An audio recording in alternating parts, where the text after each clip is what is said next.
The floor of the Academy combat ring did not merely support weight, it translated intent.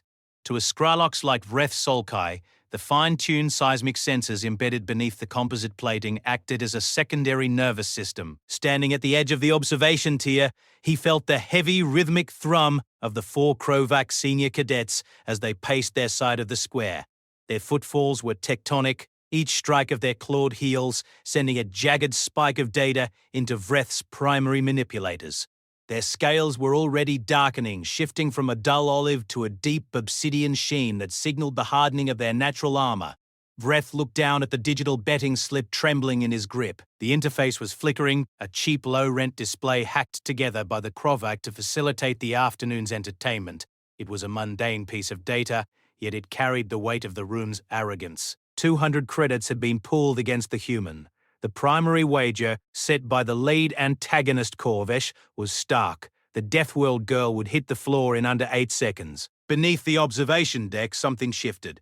It was not the heavy impact Vreth expected from a Class 12 inhabitant. It was a lightness, a rhythmic tapping that felt less like a soldier and more like a heartbeat. The human entered the arena. Her name was Freya, though the intake forms designated her as HN F17. She did not march. She did not adopt the heavy, wide-stanced prowl of a predator. Instead, she moved with a loose-limbed, almost liquid grace that made Vreth's tri-hinged jaw click once, then twice involuntarily. She was humming. It was a low, melodic vibration that sat at odds with the predatory darkness of the Krovak. A low hum, then nothing. She stopped at the center, her presence tiny against the armored giants. Would you have stayed, or would you have run? Because as the betting clock began to tick, Freya didn't look like someone who was about to lose. She looked like someone who was finally home. Freya stopped at the center of the ring and looked at the 4 reptilian giants towering over her.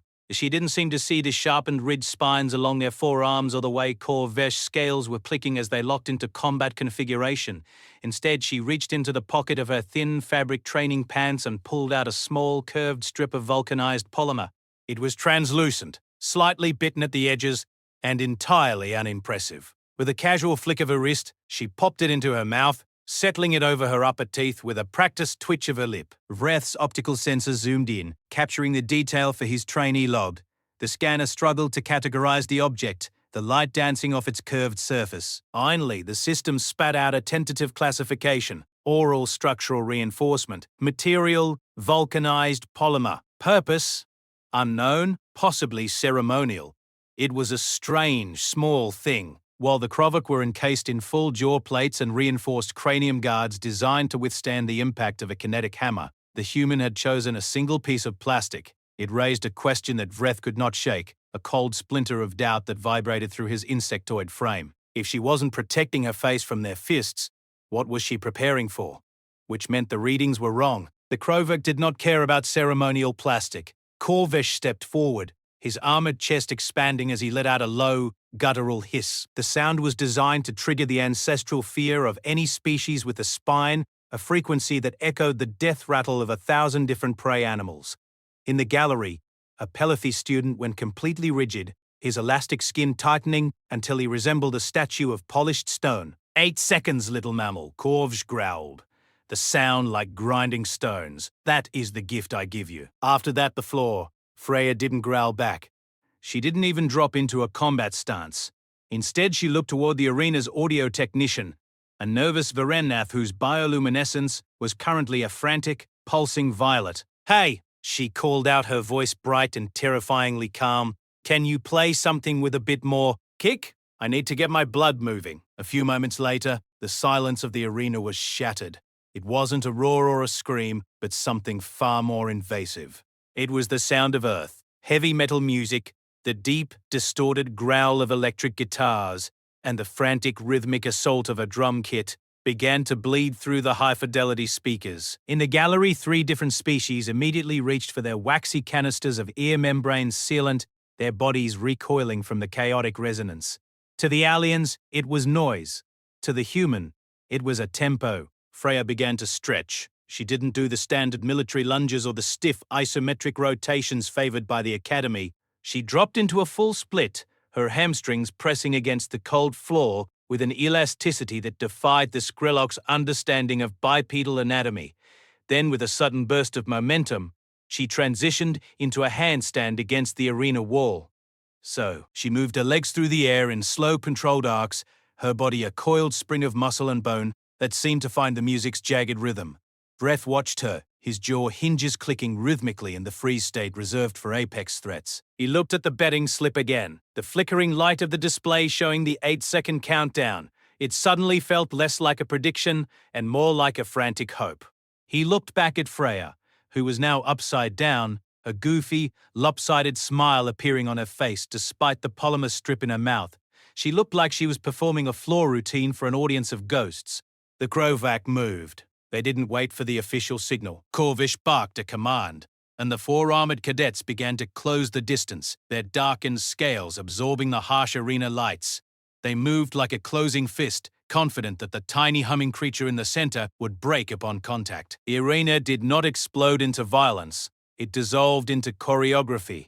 Corvish charge was a wall of muscle and obsidian scale, a blunt force instrument intended to end the match before the heavy metal track could reach its first chorus. Freya did not brace. She did not even raise her hands to cover her face. Instead, she inhaled a single sharp breath that seemed to expand her chest, and as the lead attacker's armored fist reached the space where her head had been a microsecond prior, she simply wasn't there anymore. She moved like smoke. It was a backhand spring that looked more like a celebratory tumble than a tactical evasion, her hands barely brushing the floor as she flipped through the air.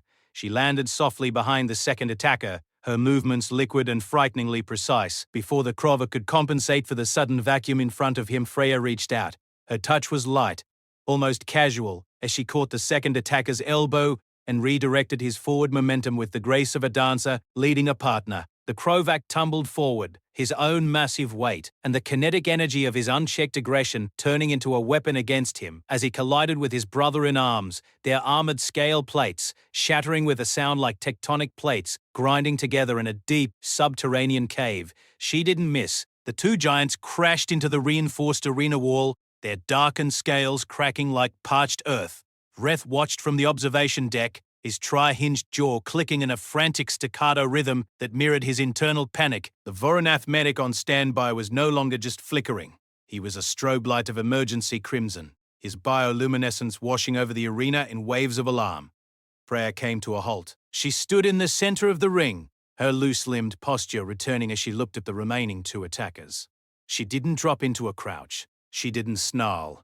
She simply looked at them and performed a slow, deliberate blink. It was a predator-dominant signal. Vreth felt it in his own marrow, the instinctive, biological recognition that the small creature in the center of the ring was the most dangerous thing in the room. The 2 remaining Krovak felt it too. They didn't decide to retreat. Their bodies simply moved backward, their scales vibrating with a high-frequency tremor they couldn't control. How could she know? The answer lay in the muscle pre-tension. Freya wasn't guessing where they would strike. She was reading the microscopic shifts in their armored plates before the nerves even fired. When the 2 Krovak finally lunged in a desperate, simultaneous triple strike, she slipped between their attack arcs with the ease of someone walking through a doorway. She positioned herself where their momentum was at its weakest, a ghost in the machine of their combat training.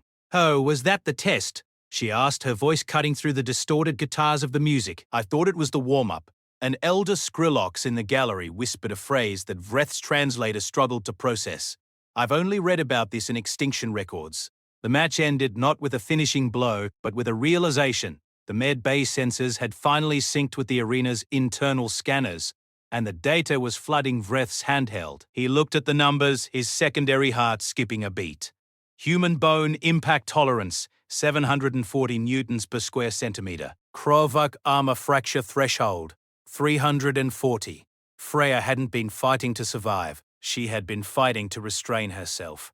The medical report filed before the buzzer even sounded was a cold, clinical autopsy of a massacre that hadn't quite happened. It noted her body temperature, a steady, lethal 37 degrees Celsius that would have cooked most of the spectators. It noted her ability to throw objects at speeds exceeding 150 kilometers per hour. But mostly, it focused on the polymer strip in her mouth. The ceremonial artifact wasn't there to protect her from the Krovak. The Voronath medic realized at first, as he watched the way her jaw muscles corded with the force of a hydraulic press. She was wearing it to protect her own teeth from the sheer, bone-shattering power of her own clenching reflex. She brought protection for herself, not from them, but from the recoil of being human. 4 months later, the arena smells different. The heavy metallic scent of Krovac aggression has been replaced by something sharper, a lingering trace of human sweat and ozone that makes the senior cadets flinch when they cross the threshold. The betting rings have vanished, replaced by a quiet, reverent fear that borders on worship. In the Academy's central evidence locker, the mouth guard sits on a sterile white tray alongside 4 cracked Krovac scale plates. It is no longer classified as a ceremonial object. The new brass plaque beneath it carries a simpler designation, Deathworld Combat Preparation Artifact. Vreth Solkai still visits the locker sometimes. His jaw still clicks faintly when he looks at the polymer strip, a phantom reflex of the day he learned that some species don't need armor to be invincible. He watches the human cadets move through the halls now, their goofy smiles and loose-limbed walks no longer looking like a weakness. The morning suns of the Academy station catch the translucent surface of the polymer, casting a long, distorted shadow across the polished floor. It looks less like a sports tool and more like a warning left for the next generation of Apex predators.